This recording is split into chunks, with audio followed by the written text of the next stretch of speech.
Now, we didn't meet, but we were at the Biohacking Congress together in Miami not long ago and heard some great things. I wanted to hear, what are your best biohacks that you use on almost daily basis? My favorite biohack is living in harmony with nature. Mm, Nothing is in nature that's is done quickly and fast, but everything gets accomplished. All right. So managing stress is the number one hack that I use, right? My attitude. And I know how stress affects my sleep quality. When I hmm have this important meeting in the morning that I'm getting ready for, of course, like I don't sleep well that night. All night, I'm just waiting for it to happen to me. Or when I don't, when I'm feeling empowered and when I'm feeling that I totally got it, right? I sleep much better and I get my crown on my Aura Ring scores. So sleep is definitely the second one after I've managed my stress, right? After I've, set my mindset in the right tone that I'm totally capable and empowered, the way I sleep and how it makes me feel. And thank God for Aura Ring. It's my favorite biohacking So you device do that, track everything. You track through yes, Aura. Okay. I'm a self quantifier a little bit, but the way I do it and how some of my clients, get that information, I track some of their biomarkers, like with whether it's blood sugar, whether it's their activity levels.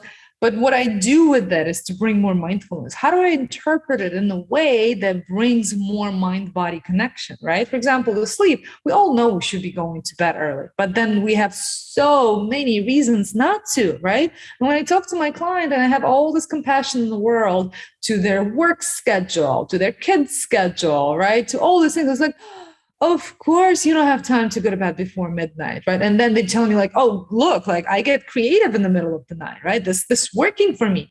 But then give me something so I have energy throughout the day. I was like, okay, something's not working. Mm, And and with this tracking, like it's no longer just do what I tell you. It's like your body's telling you something. yeah. And with that interpretation and insights, taking that into account, yes, most of the clients are just grateful that I recommended it to them for them to actually like stop thinking logically about the things that you feel and actually like look into what your body is telling you, right?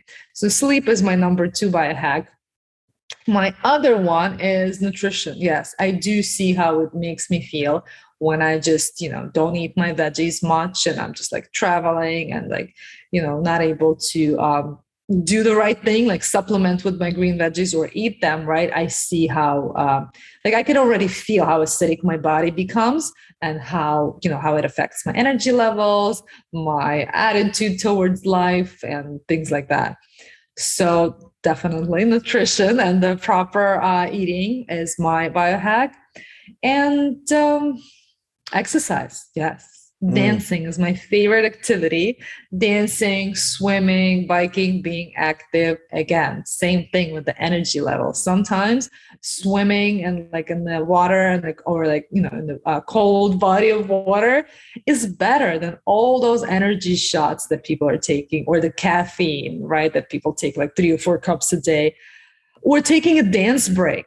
My Yeah. favorite biohack of them all. Like when you're just in the middle of the day and you're like feeling so unmotivated and uninspired, like meetings after meetings.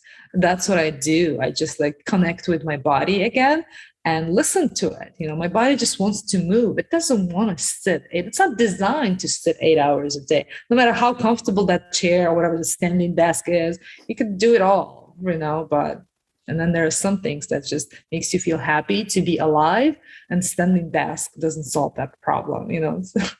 I found the best biohack, like you said, are the ones that bring you joy.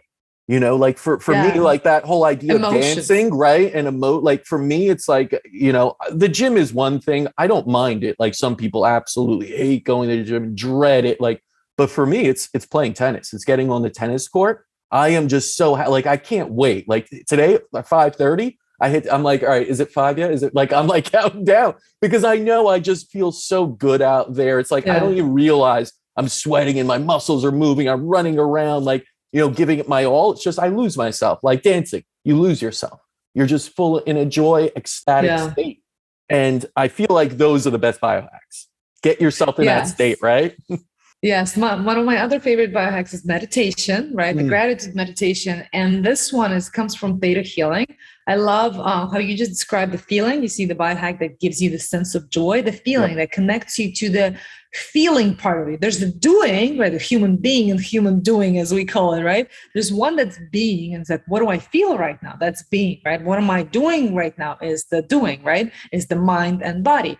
So connecting with that inner child, because we all have, like, we're still child inside is always inside of us, right? Always. And being that child and that parent to yourself, and this is when you get to feel and you allow yourself to feel, move in a goofy way, right? Or like dancing, doing all these things, or playing on the tennis court, right? This is like totally childish, right? But like, instead of, like, I don't know, taking another client and making more income and stuff like that, right? There's a lot of people in Manhattan that don't have time to exercise because they work 12 hours a day. Right. Priorities, right? So Right. this is when their parents' side of them tells them, like, work, work, work 12 hours a day, don't play, right? And this is when you play, is when you allow your inner child to play. And this is when there's more balance between doing Mm. and being, between mind and body, when you are your own child and your own parent, and you're able to get out there and feel and sit down and get things done.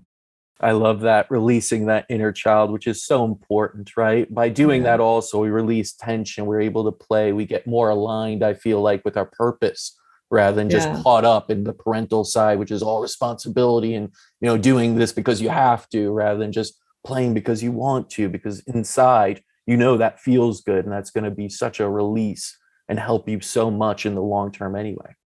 Yeah, and our society doesn't really endorse that. Just go out there and play. And this is why, I'm sure you know, in your practice, there's a lot of psychosomatic issues that arise, right? And when your Sure. body is talking to you and telling you something, right? So, because we suppress our emotions. When we don't let it out, we don't express them, we don't communicate them, we don't feel out, feel it all out at this intensity. What do? We store them, we suppress them. Hmm. And this is what we talked about earlier about food sensitivities, is how those, the stress gets to, what those emotions are not, expressed, they get suppressed. And Right. all of that affects our biochemical makeup and our well-being.